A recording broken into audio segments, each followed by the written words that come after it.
Boa noite, irmãos, graça e paz. É um prazer mais uma vez poder me dirigir aos irmãos, agradecer ao nosso irmão Daniel pelo convite novamente e podermos juntos estudar, meditar na palavra do Senhor, né? Dessa vez para estudarmos o livro de Filipenses. E hoje vamos pensar um pouco a respeito de Filipenses 2. Já o irmão Daniel, na primeira aula, trouxe um panorama histórico bem interessante, né? Da carta aos Filipenses, e também mostrando propósito, falando um pouco da cidade de Filipe, da sua importância, né? No tempo em que a carta foi escrita. Nós queremos pensar um pouco a respeito desse segundo capítulo, que tem muita coisa importante, muito ensinamento, e nós vamos aí caminhar nesse segundo capítulo e pensar a respeito dele. O apóstolo Paulo teve a preocupação de escrever essa carta. Ele tinha uma gratidão e uma alegria muito grande de falar com essa igreja, porque essa igreja o sustentou, manteve o seu ministério em momentos bem difíceis da sua vida, e ele tem um apreço muito grande por esta igreja. Então, ele trouxe ensinamentos para essa igreja também. Apesar de todo o seu apreço, ele não obscurece, né, um problema que a igreja tinha, e ele vai tratar isso nesse momento aqui da carta. O irmão Daniel colocou, a carta não foi escrita numa sequência, a sequência que nós temos hoje não é exatamente a sequência que a carta foi escrita, né? Mas o capítulo 2 vai tratar desse problema. Ele tem essa preocupação grande, até porque amava muito essa igreja e queria que essa igreja fosse bem, se houvesse bem, né, na pregação do Evangelho, no testemunho diante do povo, né, sendo luz para aquela cidade em que ela estava inserida. Então, a carta ela tem 30 versos, 30 versículos, e nós vamos pegar, para até facilitar o entendimento, vamos dividir esses 30 versículos em 4 partes, para a gente poder entender melhor, né? E vão ser pontos. Nós vamos tratar essas 4 partes como pontos, e o primeiro ponto vai do versículo 1 até o 4, né? A questão dos filipenses em si, né? O segundo ponto, Paulo vai usar o exemplo de Cristo. Então vai do versículo 5 ao versículo 11. O terceiro ponto, o exemplo dele próprio, né? Da sua preocupação, de como ele tratou a vida cristã, né? De forma geral. Então vai do 12 ao 18. E o quarto ponto, ele usa 2 exemplos, né? O exemplo de Timóteo, o exemplo de Epafrodito, né? Que vai do 19 ao 30. Então o apóstolo vai discorrer assim e vai tratar aquele problema, falar do problema que ele identificava na igreja, né, aos filipenses, né, melhor, na igreja da cidade de Filipe, né? Então ele vai tratar essa questão. Mas vamos direto ao ponto, vamos pensar aqui.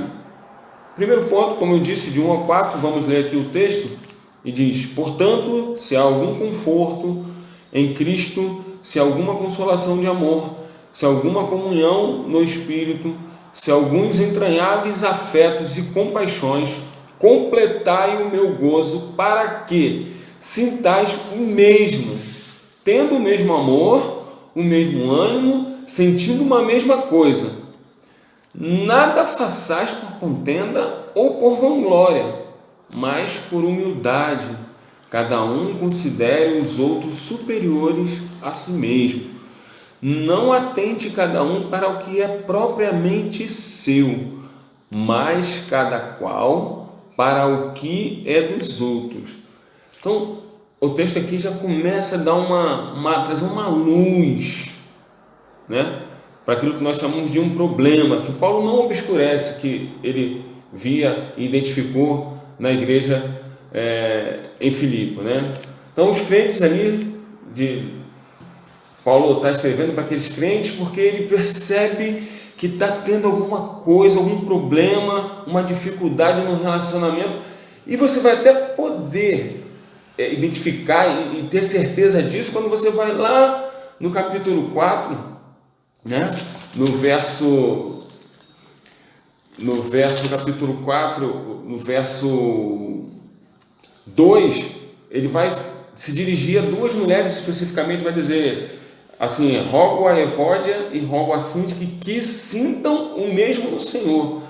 Paulo está falando aqui de um problema de relacionamento. Essas mulheres, elas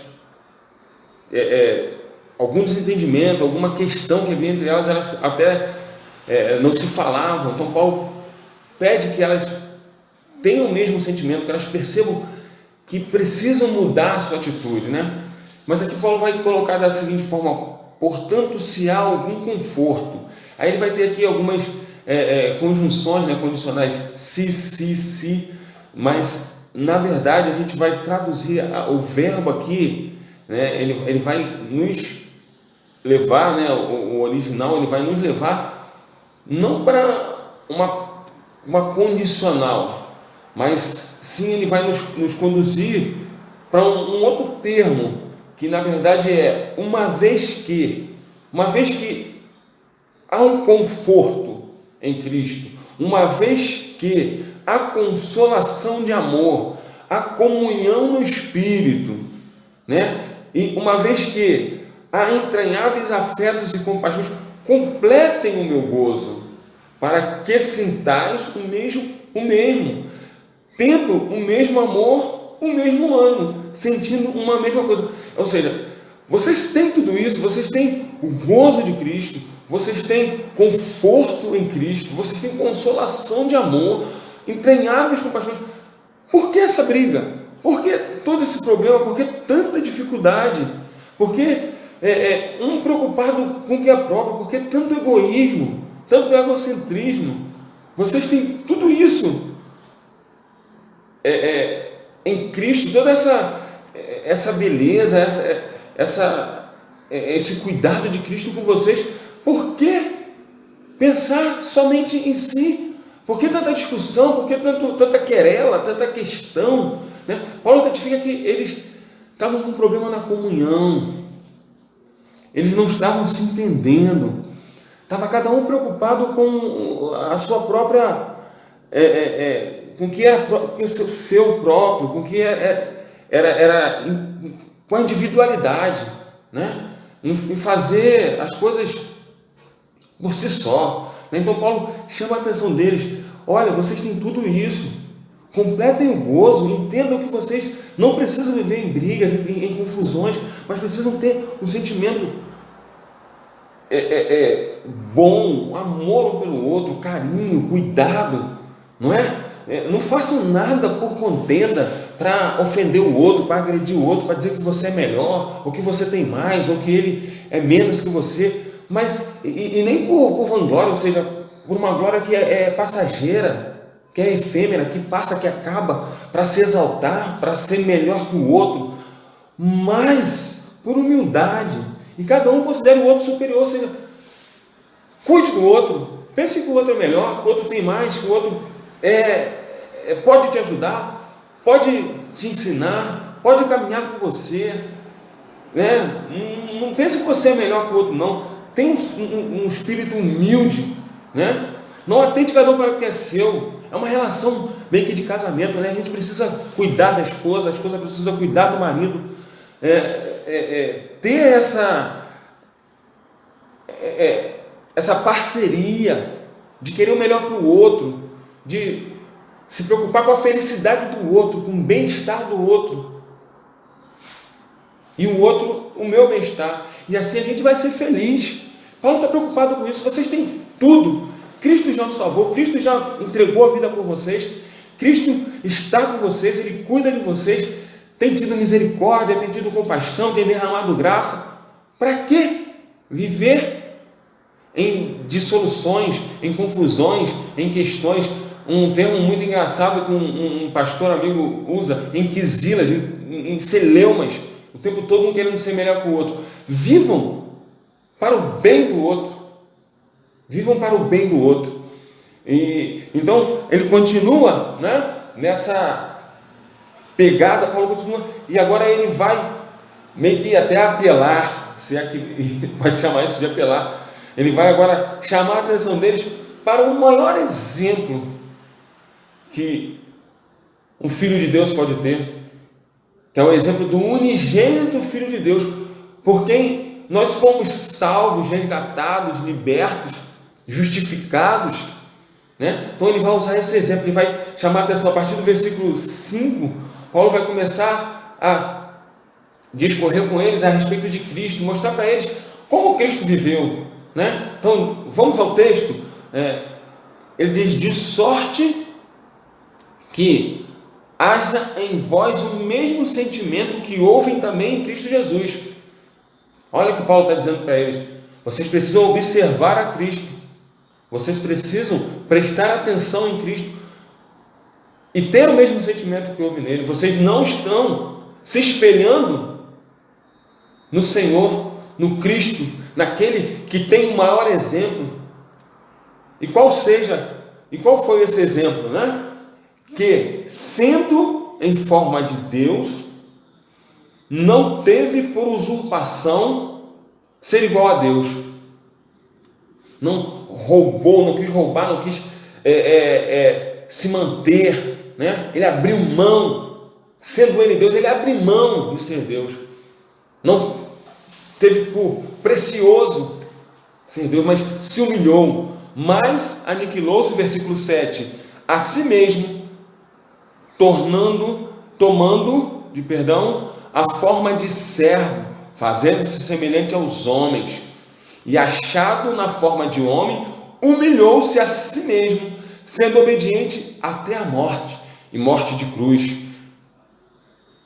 Cristo, sendo Deus, não teve por usurpação, não quis se manter como Deus, mas tomou a forma de um homem, e sendo homem, se humilhou a ponto de entregar a sua própria vida. Não teve por preciosa a sua vida, mas entregou a sua vida por outros, nós, para que nós pudéssemos ter em nós o bem, a libertação, sermos justificados.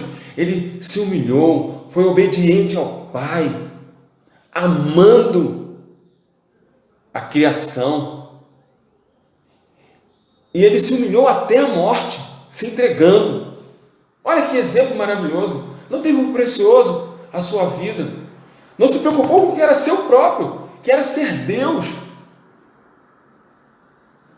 mas se preocupou com o que era do outro ou dos outros, a criação, os filhos que Deus queria que ele resgatasse, que ele trouxesse para junto de Deus novamente, e ele se entrega à morte para salvar-nos, e a morte de cruz. Nós sabemos que a cruz era a maior humilhação, não era somente o fato de morrer, mas era a humilhação. Antes de ser crucificado, ele era cuspido, ele era açoitado, tinha que carregar o peso do madeiro, era pendurado, o sofrimento, todo o sofrimento que a cruz trazia, os músculos sendo rasgados, né? A carne sendo esticada, os ossos sendo esticados, nervos, que dor, que sofrimento, e ele se deu. Ele não teve por precioso, mas ele se deu e morreu, morte humilhante por nossa causa. Versículo 9: pelo que também Deus o exaltou soberanamente e lhe deu um nome que é sobre todo nome, para que ao nome de Jesus se dobre todo o joelho dos que estão nos céus e na terra e debaixo da terra, e toda a língua confesse que Jesus Cristo é o Senhor. Veja, após a humilhação, após a morte, Cristo revive, ele ressuscita. E Deus, o Pai, o exalta soberanamente. Ele dá um nome que é sobre todo nome. Não há nome na face da terra, não há nome no céu maior que o nome de Jesus. Ele é o maior, Ele é soberano, para que ao nome de Jesus se dobre todo o joelho, e dos que estão nos céus e dos que estão na terra e debaixo da terra, e toda a língua confesse. É uma exaltação tamanha, não tem ninguém maior do que Ele, o Pai o fez maior. Então, para isso, para Ele ser exaltado, primeiro Ele se humilhou, primeiro Ele se deu, e é isso que Paulo chama a atenção da igreja aos Filipenses nesta carta. Quando ele escreve, ele mostra, quando ele escreve nesse momento aqui, ele está mostrando para eles, ele se humilhou, mesmo sendo Deus, ele se entregou, ele se preocupou com o que era do outro, não teve por precioso o fato de ser Deus, mas ele se entrega para o bem-estar dos outros. É isso que Paulo está chamando a atenção dos Filipenses. Não adianta vocês ficarem com essas brigas, porque um grande mestre, o soberano mestre, o sumo sacerdote, não teve por precioso isso. Ele se humilha, ele se entrega por mim, por você, como Paulo está falando aos Filipenses. E ele conduz essa igreja a olhar e a contemplar o exemplo de Cristo. E ele vai continuar, agora ele vai chamar a atenção para si, ele diz: de sorte, versículo 12, que meus amados, assim como sempre obedeceste, não só na minha presença, mas muito mais agora na minha ausência, assim também operai a vossa salvação com temor e tremor, porque Deus é o que opera em vós, tanto querer como efetuar, segundo a sua boa vontade. Fazei todas as coisas sem murmurações, nem contendas, para que sejais irrepreensíveis e sinceros, filhos de Deus, inculpáveis no meio de uma geração corrompida e perversa, entre a qual resplandeceis como astro no mundo, como sol, como luz que brilha no mundo, retendo a palavra da vida, para que no dia de Cristo possa gloriar-me de não ter corrido nem trabalhado em vão, e ainda que seja oferecido por libação, sobre o sacrifício e serviço da vossa fé, folgo e me regozijo com todos vós.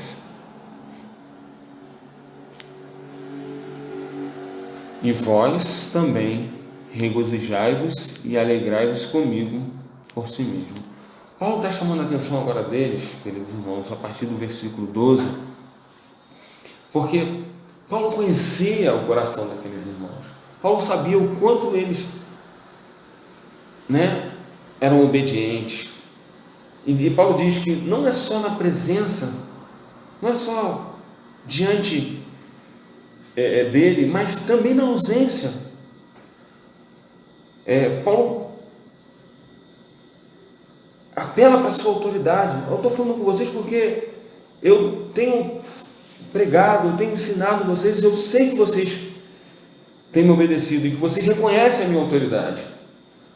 Então, eu quero que vocês entendam que a salvação de vocês, ela não é uma coisa, não tem um fim em si mesmo.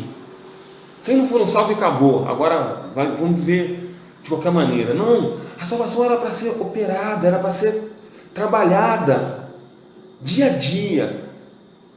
A vida cristã, trocando aqui em miúdos o que Paulo está dizendo, a vida cristã, essa vida que vocês têm hoje em Cristo, ela é para ser trabalhada, ela é para ser cuidada, O testemunho ele é fundamental. O que vocês fazem, como vocês tratam uns aos outros, como vocês lidar com os de fora, é fundamental, é importante. Então, especialmente esse tratamento entre vocês, o carinho, o respeito, é fundamental que vocês vejam isso, que vocês tenham isso muito no sangue. A igreja primitiva, o início da igreja, como que os crentes eram reconhecidos pelo amor com que se tratavam. Eles perseveravam junto, unânimes, na oração, no partir do pão, estavam juntos lá em Atos 2, você pode verificar isso. E dia a dia o Senhor ia salvando a quem Ele queria salvar. Mas a igreja era reconhecida pelo amor com que eles se tratavam. Eles vendiam suas propriedades, dividiam o pão. E é assim que a igreja é reconhecida, pelo amor, pelo trato um com o outro. E Paulo apela aos filipenses para que, pelo reconhecimento que eles tinham dele, ele sabia que eles obedeciam, que eles reconheciam a autoridade de Paulo como apóstolo. Paulo chama a atenção deles: cuidem disso, operem, a salvação de vocês dia a dia, vai operando isso com temor e tremor. Viva o cristianismo na sua íntegra, viva o evangelho no dia a dia, amando um ao outro, amando o próximo, cuidando das pessoas. Paulo chama a atenção disso, porque quem opera em vocês o querer efetuar é o Senhor, E já no versículo 17 Paulo diz: ainda que eu seja oferecido por libação, como sacrifício, por libação sobre o sacrifício e serviço da vossa fé, folgue e me regozijo. Paulo não se importa. O que Paulo quer é que eles vivam esse evangelho e que eles tenham gozo, se regozijem com ele nesse evangelho, se alegrem com ele nesse evangelho, porque viver o evangelho, experimentar essa coisa gostosa de se amar, de caminhar junto, de ter o outro como superior, de viver essa comunhão juntos, concordes, amando a Deus sobre todas as coisas e concordando de cuidar do irmão, de ter a vida do irmão como mais preciosa. Isso é fundamental, isso é maravilhoso na vida cristã. E esse amor de um pelo outro, essa comunhão salta, brilha para os de fora como um sol, brilha como um sol. Isso é grandioso na vida cristã, quando alguém testemunha da nossa igreja, da nossa família. Olha, aquela família assim, ela testemunha de Cristo, a gente vê Cristo nessas pessoas, por causa do amor com que elas nutrem. Então é fundamental que nós façamos assim, obedecendo a palavra de Deus, retendo a palavra de Deus para a vida, para que exalemos a vida de Cristo para os de fora. Paulo chama essa atenção. A partir do 19, nós temos o nosso quarto ponto. Paulo vai mostrar para eles a vida, como Timóteo, como Epafrodito, como eles lidam com a vida cristã, como eles tratam a vida cristã. Eles amam a vida, eles amam o outro, o próximo. Timóteo é um servo fiel e se comporta como um filho do apóstolo, preocupado com os negócios de Paulo, preocupados em pregar, ensinar aquilo que Paulo transmitiu para ele, preocupado com os irmãos, em congregar os irmãos, em testemunhar para os irmãos, em abraçar os irmãos, em cuidar dos mais velhos, em cuidar dos mais jovens. Timóteo trabalha e sai, Paulo envia ele para uma igreja ali, para outra igreja aqui, e ele vai pregar, ele vai trabalhar, e ele vai ensinar a palavra de Deus como Paulo ensinou. E Paulo apela para ele. Paulo diz assim, a partir do versículo 19: e espero no Senhor Jesus que em breve vos mandarei Timóteo, para que também eu esteja de bom ânimo, sabendo dos vossos negócios, porque a ninguém tenho de igual sentimento, que sinceramente cuide de vosso estado, porque todos buscam o que é seu e não o que é de Cristo. Mas bem sabeis qual a sua experiência e que serviu comigo no Evangelho como filho ao Pai. Olha só, porque todos buscam o que é seu. Paulo está preocupado com esse egoísmo, com esse egocentrismo, cada um olhando para o seu próprio umbigo. Não é isso, tem que buscar o que é de Cristo, tem que buscar o que é do outro, e o que é de Cristo é o que é do outro. o que é do meu próximo, o que é do meu irmão. É a vontade do Pai que eu cuide, que eu ame o meu irmão, como eu me amo. Então, Paulo está preocupado, eu vou enviar Timóteo para que vocês vejam, para que vocês saibam, porque ele me serviu dessa maneira. A sua experiência é essa, ele me serviu no Evangelho como filho, me obedecendo, obedecendo a palavra que eu ensinei a ele, amando ao outro, tendo por preciosa a vida do outro. É isso que Paulo apela, de sorte que espero enviá-lo, versículo 26, 23, a vós, logo que tenha provido os meus negócios. Mas confio no Senhor, que também eu mesmo em breve irei ter convosco. Paulo esperava ainda ter com os irmãos em Filipenses, poder ensiná-los pessoalmente. Julguei contudo necessário mandar-vos Epafrodito. Epafrodito já havia saído lá do meio dos filipenses e levar ajuda a Paulo, não é? Enviar Epafrodito, meu irmão e cooperador e companheiro nos combates, e vosso enviado para prover as minhas necessidades. Como eu acabei de falar, ele havia ido para ajudar, levar a ajuda dos filipenses a Paulo, até ajuda financeira, porquanto tinha muitas saudades de vós todos, e estava muito angustiado de que tivesseis ouvido que ele estivera doente. E de fato esteve doente e quase à morte, mas Deus se apiedou dele, e não somente dele, mas também de mim, para que eu não tivesse tristeza sobre tristeza. Por isso vou-lo enviei mais depressa, para que, vendo outra vez, vos regozijeis e eu tenha menos tristeza. Recebei-o, pois, no Senhor com todo gozo e tende-o em honra, porque pela obra de Cristo chegou até bem próximo da morte, não fazendo caso da vida, para suprir para comigo a falta do vosso serviço. Então, irmãos, o que Paulo está dizendo a respeito de Timóteo, a respeito de Epafrodito, esses homens não tiveram a sua vida por preciosa, mas a entregaram por Cristo, a entregaram por amor do próximo. Epafrodito chegou até a beira da morte, mas Paulo relata aqui que Deus se apiedou dele, até dele e do próprio Paulo, para que Paulo não tivesse tristeza sobre tristeza. Paulo já estava sabendo que havia dissensões, contendas entre os irmãos lá em Filipe, e agora já pensou, aquele que saiu para ajudá-lo, que estava preocupado em levar ajuda, né, o sustento para Paulo, e agora esse homem adoece e morre. Que tristeza não seria do apóstolo?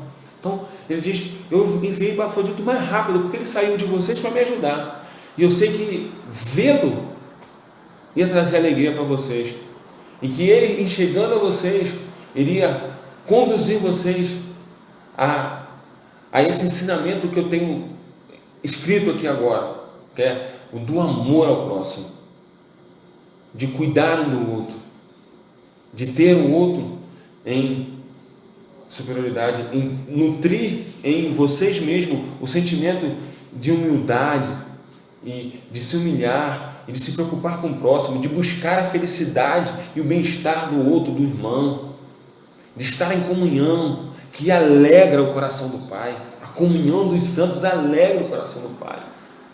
Quando nós nos cuidamos, quando nós nos tratamos, temos o outro, a vida do outro como mais preciosa, Deus se alegra, Deus fica satisfeito, porque Ele vê que nós carregamos em nós o mesmo sentimento que Ele teve quando enviou o seu Filho, que o Filho teve quando recebeu do Pai a missão de vir, deixar o seu trono de glória, fazer-se homem e se humilhar como um homem, ser cuspido, ser açoitado e morrer em morte de cruz, uma morte humilhante. Então, quando nós temos esse sentimento pelo outro, de cuidado, de zelo, de amor, Deus se alegra, Deus se satisfaz, porque Ele percebe que nós somos imitadores dele, verdadeiros imitadores dele, queremos parecer com Ele a cada dia mais. E conforme vamos operando a nossa salvação, como Paulo nos orienta aqui, nós vamos crescendo e vamos subindo, nos parecendo cada vez mais com o Pai, até o dia de Cristo, em que vamos ser homens perfeitos, varões perfeitos. E isso alegra o coração do Pai, porque cada dia que nós buscamos a santificação, cada dia que nós buscamos a perfeição, cada dia que nós operamos a nossa salvação, vivendo naquelas boas obras que Paulo escreveu para os Efésios, que Cristo deixou para que nós vivêssemos, cada vez que nós vamos nos exercitando nessa boa obra, no amor ao próximo, no amor ao irmão, no cuidado com o irmão, nós vamos nos aproximando mais de Cristo, nós vamos nos parecendo mais com Cristo. O espelho, aquilo que nós vemos como que por espelho, e penso que o espelho daquela época era um metal que era um tanto embaçado, cada vez mais nós vamos sendo ilustrados e nos parecendo mais com Cristo. Isso alegra demais o coração do Pai. E nós vamos caminhando dia a dia, operando, e a nossa luz vai brilhando mais e mais até ser dia perfeito. E aí a nossa luz brilha como um astro, como um sol por de fora. Isso alegra o coração do nosso Deus. Isso traz também para nós satisfação, gozo. Nós podemos nos regozijar em Cristo, porque nós estamos cada dia mais nos parecendo com Ele, santificando-nos dia a dia. E a promessa que é feita lá a Josué: santificai-vos, porque amanhã o Senhor fará maravilha no meio de vós.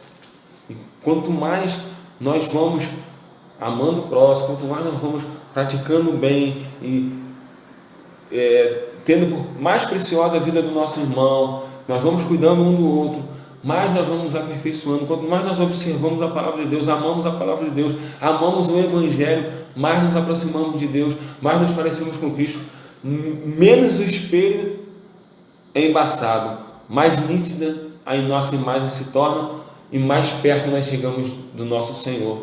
E isso alegra o coração do nosso Deus. Bem, irmãos, nós vamos já chegando aqui à nossa conclusão, vamos terminando, e a conclusão, resumo de tudo isso, né? É que todo o capítulo 2, Paulo tem o cuidado, Paulo está cuidando da igreja de Filipe, para que ela possa se parecer cada vez mais com Cristo, para que ela se torne uma noiva cada vez mais imaculada, pura, e seja apresentada ao noivo como um noivo imaculado, com vestidos brancos, com vestes brancas, pura, amada do Senhor. Então,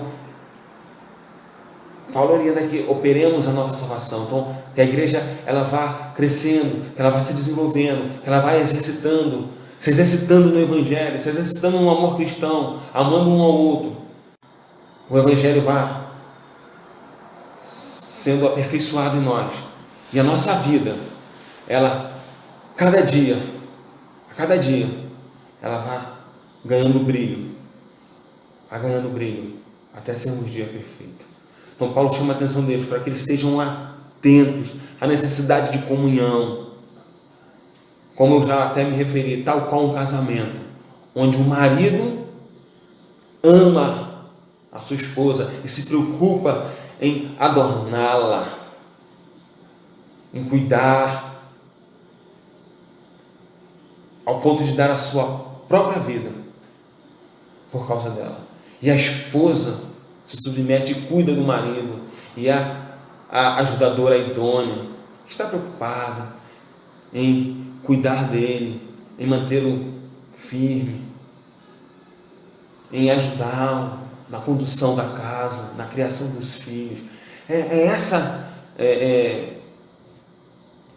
Essa comunhão, né, que Paulo espera que os crentes de Filipos tenham. Deixem as quisilas, deixem as querelas, as celeumas de lado, que se amem, cuidem um do outro, tenham por preciosa a vida do outro, amem-se um ao outro e deixem de lado todo o resto e vivam bem um com o outro.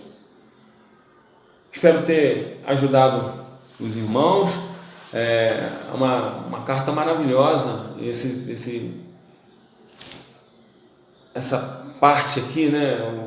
Nós temos como capítulo 2, nos chamando a essa comunhão gostosa, que agrada, que alegra, né, o coração do nosso Pai. Ela deve ser praticada, a gente deve dia a dia ir vivendo, observando a palavra do Senhor, analisando, avaliando, vivendo essa coisa gostosa que é a comunhão, né?